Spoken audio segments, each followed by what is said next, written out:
বন্ধুরা, আশা করি সবাই ভালো আছেন। তো বন্ধুরা, এখন আমি যে ছবিটার বিষয়ে কথা বলবো সেই ছবিটার নাম হলো বিধাতার লেখা। তো বিধাতার লেখা ছবিতে ডেফিনেটলি অভিনয় করছে আমাদের ওয়ান অ্যান্ড অনলি পছন্দের সুপারস্টার জিৎ দা। তো জিৎ দার একটা ছবি। তো ছবিটা যদি বিষয়বস্তু নিয়ে কথা বলার আগে প্রত্যেকটা বন্ধুকে অনুরোধ করবো, চ্যানেলটা নতুন হয়ে থাকলে অবশ্যই চ্যানেলটি সাবস্ক্রাইব করে নেবেন।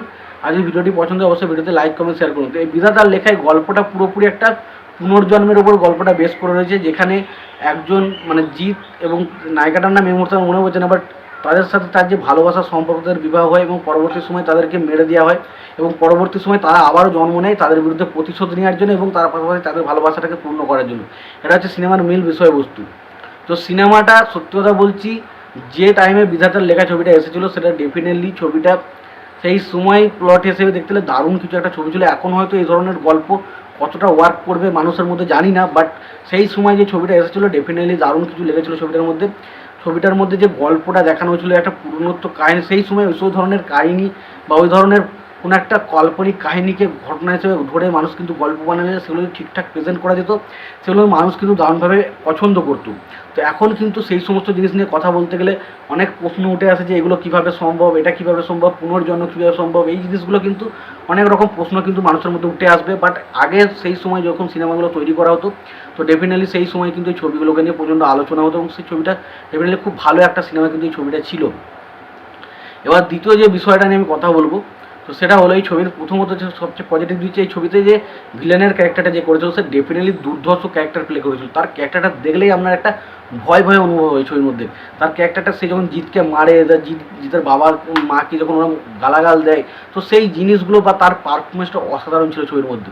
তো সেই ক্যারেক্টারটার কথা বলতেই হবে এবং পাশাপাশি জিতের ক্যারেক্টার নিয়ে তো কথা বলতে হবে। কারণ জিত এখানে ছবিটার মধ্যে প্রথম যে ক্যারেক্টারটা সে ছিল সেই ক্যারেক্টারটা কিছুটা বোকা একটু ন্যাকা টাইপের ক্যারেক্টার ছিল, ফলে সে সবসময় একটু সাধারণ সহজ সরল টাইপের ছিল। বা দ্বিতীয় পুনর্জন্মের পর তখন তার ক্যারেক্টারটা আসে, আমরা ডেফিনেটলি সেই ক্যারেক্টারটা বেশিরভাগ ছবিতেই যখন দেখেছি পুনর্জন্মের যে ছবিগুলো, একটা ক্যারেক্টার এমন থাকে যে ক্যারেক্টারটা সবসময় একটা নর্মাল একটু সাধারণ সাদাসিধে থাকে, বাট আরেকটা ক্যারেক্টার যেটা থাকে সেটা কিন্তু ডেফিনেটলি অনেকটা চালাক বা একটু অন্যরকম ক্যারেক্টার থাকে, সেটা কিন্তু এই ছবিতেও আমরা দেখতে পাই।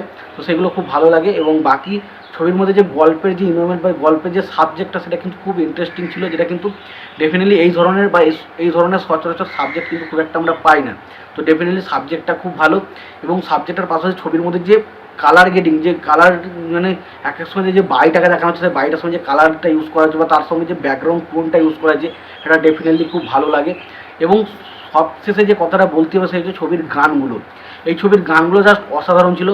একটা গান ছিল, তুমি আমার জীবন সাথী, তোমায় আমি ভালোবাসি, তুমি আমার সূর্য সোনা, তুমি যে চাঁদের হাসি। এই গানটা খুবই ডেফিনেটলি খুব ভালো গান। এবং তার পাশে একটা গান হচ্ছে বিধাতার যে হাতে লেখা, তো সেই গানটাও ডেফিনেটলি খুব ভালো। তো সেই গানগুলো খুব ভালো লাগে। বা প্রথমে শুরুতেই যে বেরোচ্ছে সেই জায়গায় গানগুলো দেখতে ভালো। তো ছবিটা সত্যি কথা বলতে গেলে ছবির মধ্যে অ্যাকশন রয়েছে, ভালো ভালো গান রয়েছে, ভালো রোম্যান্স রয়েছে, তো খুব ভালো ছবি। তবে সত্যি বলতে ছবির ঘটনা বা গল্পটা সেই মুহূর্তে খুব বিশ্বাসযোগ্য ছিল, বাট এখন যদি এই সমস্ত ধরনের গল্পগুলো মানুষকে দেখানো হয়, তো ডেফিনেটলি এই গল্পগুলো দেখলে মানুষ জাস্ট হাসবে। কারণ এই ধরনের গল্প বা এই ধরনের কুসংস্কার খুব একটা মানুষ কিন্তু বিশ্বাস করে না। তো সত্য সেই কারণে গল্পটা এখনকার যুগে যদি আমি করি তাহলে আমার কিন্তু কাছে বিশ্বাসযোগ্য বলে মনেও হবে না। তবে যদি আপনি ছবিটা যদি শুধুমাত্র এন্টারটেনমেন্ট দরবারে দেখেন এবং সেটা দেখেন আমি জিতের ছবি দেখতে আপনি যেহেতু পছন্দ করেন, তাহলে অবশ্যই ছবিটা আপনার ভালো লাগতে পারে। তো আপনাদের ছবিটা আপনারা যদি দেখে থাকেন আপনাদের কেমন লেগেছে জানাবেন না। যদি ভিডিওটি পছন্দ হয় লাইক কমেন্ট শেয়ার করতে ভুলবেন না। আর যদি চ্যানেলটা নতুন হয়ে থাকেন অবশ্যই চ্যানেলটি সাবস্ক্রাইব করে নিয়ে পাশে বেল আইকনটা অবশ্যই প্রেস করে দেবেন। ভালো থাকবেন, সুস্থ থাকবেন, দেখা হচ্ছে পরের ভিডিও।